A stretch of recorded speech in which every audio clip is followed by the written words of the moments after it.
پھر وہ ایک دعا ہے جس کے بارے میں آپ صلی اللہ علیہ وسلم کا ارشاد ہے کہ جو شخص کسی مرض میں اس دعا کو پڑھتا ہے اور پھر اسی مرض میں اس کا انتقال ہو جاتا ہے اس دعا کو پڑھنے کے بعد، فوراً چاہے 1 مہینے کے بعد ہو، تو جہنم کی آگ اسے نہیں چکھے گی، یعنی وہ جنتی ہے۔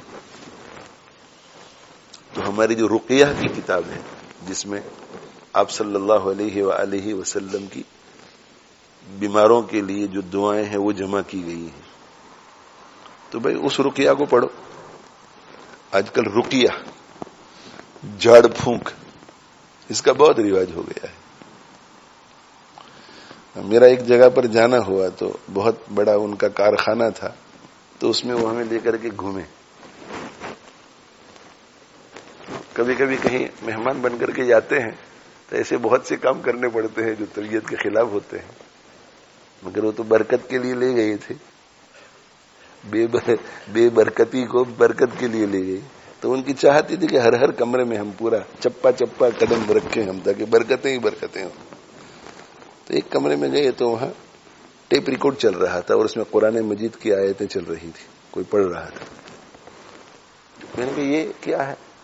اس لیے کہ وہ کمرہ سٹور روم تھا، وہاں کوئی کام کرنے والا نہیں تھا۔ میں نے کہا یہ کیا ہے؟ تو کہنے لگے ایک مولانا صاحب نے ہمیں یہ رقیہ دیا ہے، اور انہوں نے یہ کہا ہے کہ اس کو جو ہے بس کنٹینیوس یہ چلتا رہے 24 گھنٹے، کبھی بس یہ 24 گھنٹے چلتا رہتا ہے، اس سے دکان نظر سے محفوظ رہتی ہے، برکتیں بہت ہوتی ہیں۔ تو کسی زمانے میں جو ہے ہمارے بزرگان دین جو عامل بھی ہوتے تھے تو تعویذ بھی لکھ کر دیتے تھے، اور کبھی کبھار وہ ایسا بھی کہتے کہ یہ پڑھ لیا کرو، کچھ وظیفہ بھی دیتے تھے ساتھ میں چھوٹا موٹا، اور ایسا وظیفہ بھی دیتے تھے جس کا اس بیماری سے کوئی تعلق نہیں، مگر وہ فائدہ اٹھا لیتے تھے کہ بھئی آیا ہوا ہے، مجبور ہے۔ کہ ہمارے والد صاحب رحمۃ اللہ علیہ ہمیشہ کہتے تھے کہ دیکھو بھئی یہ تعویذ میں دے رہا ہوں، مگر یہ 100% اثر تب کرے گا جب 5 وقت کی نماز پڑھو گے۔ 5 وقت کی نماز نہیں پڑھو گے تو ہو سکتا ہے تھوڑا بہت اثر کر جائے، ہو سکتا ہے نہ کرے۔ 5 وقت کی نماز ہے، 5 نہ پڑھ سکے تو 4 پڑھو، جتنی نمازیں پڑھو گے اتنا اثر زیادہ ہوگا، حالانکہ اس کا تعویذ سے کوئی تعلق نہیں ہوتا تھا۔ تو اسماء حسنہ میں سے کوئی کہ 100 مرتبہ اس کو پڑھ لیا کرو۔ اب آج کل یہ رقیہ، تو وہ یوٹیوب کے اوپر بھی رقیہ ہوتا ہے، 1 گھنٹے کا، 1.5 گھنٹے کا، اور اس میں یہ ہے کہ رات کو جب آپ سوئیں تو کان میں ایئر فون لگا کر کے سو جاؤ، ایئر فون لگا کر کے، تو ایئر فون میں 8-10 آیتیں سننے کے بعد وہ سو جاتا ہے، اور وہ رقیہ چلتا رہتا ہے 1 گھنٹے 1.5 گھنٹے تک، اور اس کی کلکس آپ دیکھیں کہ کتنے لوگ اس پر عمل کرتے ہیں۔ اسی کے بہت آسان ہے نا، کرنے کا کچھ نہیں۔ تو رقیہ رقیہ رقیہ، تو میں کہتا ہوں کہ بھائی رقیہ کے لیے اللہ کے نبی صلی اللہ علیہ وآلہ وسلم نے جو رقیہ بتایا ہے اس سے بہتر کوئی رقیہ ہو سکتا ہے؟ نہیں ہو سکتا۔ ہو سکتا ہے کسی اور ادارے سے بھی ایسی کتابیں چھپی ہوں، مگر ہمارے یہاں سے رقیہ آف نبی صلی اللہ علیہ وسلم، اس کا نام اسی لیے میں نے لکھا کہ نبی صلی اللہ علیہ وسلم کا رقیہ، تاکہ لوگوں کے دلوں میں عظمت پیدا ہو کہ بھئی اس سے بہتر کوئی رقیہ نہیں۔ لیکن ہوتا یہ ہے کہ یہ قرآن ہے، حدیث ہے، ان چیزوں کی طرف دھیان نہیں ہے۔ اگر کسی کو کہو کہ تمہارے مریض پر سورۃ الفاتحہ صبح و شام 1 مرتبہ پڑھ کر دم کر دیا کرو، پانی پہ دم کر کے پلا دیا کرو، کوئی نہیں کرے گا۔ لیکن اگر ان کو ایسا کہو کہ پہلے 7 مرتبہ درود شریف پڑھو، پھر 1000 مرتبہ یہ پڑھو، پھر 1500 مرتبہ یہ پڑھو، 2000 مرتبہ یہ پڑھو، تو وہ اس کو لگ جائیں گے اس کے بھی، اور جتنا عجیب و غریب آپ بنا کر کے پیش کریں گے اتنا زیادہ وہ عمل کرے گا۔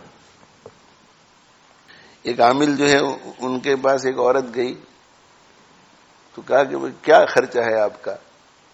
تو کہ نہیں میں تو مفت میں کام کرتا ہوں، لیکن آپ کا عمل ایسا ہے کہ اس کے لیے جانور کا کوئی عضو مجھے قبرستان میں رات کو 12 بجے دفن کرانا پڑے گا، ایسا کچھ تھا ویگلی مجھے، لیکن اس کا خرچہ 100 پاؤنڈ ہوگا، اس لیے کہ کسی کو مجھے ڈھونڈنا پڑے گا۔ سمجھے. یہ تو جنہوں نے یہ کیا تھا ان کے قریبی رشتے دار نے مجھے کہا تھا. میں نے کہا ان کو اتنا سمجھ میں نہیں آیا کہ انگلینڈ میں فینس کود کر کے کون رات کو قبرستان میں 12 بجے جائے گا. اور ویسے بھی ایسے معاملات میں انڈیا وغیرہ والے تو قبرستان میں رات کو بھی گھس جاتے ہیں, ہمت والے ہوتے ہیں. انگلینڈ والے تو بہت ڈرپوک ہوتے ہیں, رات کو قبرستان میں کون جائے گا. مگر اس کے لیے تیار ہو جاتے ہیں. لیکن اگر ایسا کہتے کہ میں تو کچھ نہیں لیتا, تم 100 پاؤنڈ سے غریبوں کو کھانا کھلا دو, نہیں, اس سے کیا شفا ہوگی. اس سے شفا ہوگی قبرستان میں کوئی خاص چیز لگ رہی. تو رقیہ کو پڑھو اس کو. اور یہ رقیہ ایسا ہے کہ آپ یہاں بیٹھ کر کے بھی نیت کر سکتے ہیں کہ انڈیا میں جو بیمار ہے ان کے لیے پڑھ رہا ہوں. یہ تو دعا ہے. رقیہ اصل میں دعا ہوتی ہے. آج بھی معتبر عاملین ہوتے ہیں, مگر وہ معتبر عاملین جو ہے وہ سیدھے سادے طریقے سے کام کرتے ہیں, تو ان کو کوئی خاطر میں نہیں لاتا. عجیب و غریب طریقے سے جب کام کرے تو پھر اس میں اللہ تعالی حفاظت فرمائے سب کی. بھائی تو رقیہ جو ہے اس کے اندر ہم نے یہ دعا رکھ دی ہے, اور ہماری چاہت یہ ہے کہ یہ رقیہ ہر گھر میں ہو, اور گھر میں کوئی بھی بیمار ہو, کچھ بھی سر میں درد ہو تو بھی ایک مرتبہ یہ پڑھ لیا کریں. کبھی کبھی سر میں درد ہوتا ہے اور وہ ہیمریج ہوتا ہے, مرنے والا ہوتا ہے وہ, تو پڑھ لیا کرو. اور مریض کو جو ہے وہ ہمت بھی دلاؤ, اس لیے کہ مریض کے سامنے ہم آخرت کی بات نہیں کرتے, اور اندر اندر وہ خیال میں ہوتا ہے کہ مرنے کے بعد میرا کیا ہوگا. تو مریض کو ایسا کہنے کا کہ اللہ تو رحمان ہے, رحیم ہے, تو تم سیدھے جنت میں جاؤ گے انشاءاللہ. اس لیے کہ کینسر کا مریض جب اسے ڈاکٹر کہہ دے کہ اب آپ کے پاس چند دن رہ گئے ہیں, اب خوف نہیں. جب موت یقینی ہو جاوے اس کے بعد صرف امید, اس کے بعد خوف رائی کے دانے کے برابر بھی نہیں ہونا چاہیے. تو اس کو سمجھاؤ کہ اللہ بڑا رحیم ہے, وہ رحم کر کے آپ کو ٹھیک بھی کر سکتا ہے, انشاءاللہ آپ ٹھیک ہو جائیں گے. اور اگر آپ ٹھیک نہیں ہوئے تو اور اچھا, اس لیے کہ وہ رحیم ہے, وہ تمہارے لیے جنت انتظار کر رہی ہے. اس پہلو کو بھی بولنے کا. اسی طرح دعاؤں کے اندر بھی صرف شفا شفا شفا نہیں, شفا کے لیے بھی دعا کرو کہ اللہ ہمارے مریض کو شفا دے دے, اور اگر موت مقدر میں ہے تو یہ اللہ آپ حسن خاتمہ نصیب کرے. مریض کے خاندان کے سامنے تو موت کا ذکر نہیں کرنا چاہیے, مگر ایسا کہہ دیں کہ اللہ آپ کے والد کو شفا عطا فرمائے, اللہ جلدی ان کو اچھا کر دے, ان کی عمر میں برکت دے, اور اللہ تعالیٰ انہیں بھی ہمیں بھی ہم سب کو اپنے اپنے مقررہ وقت پر حسن خاتمہ نصیب فرمائے.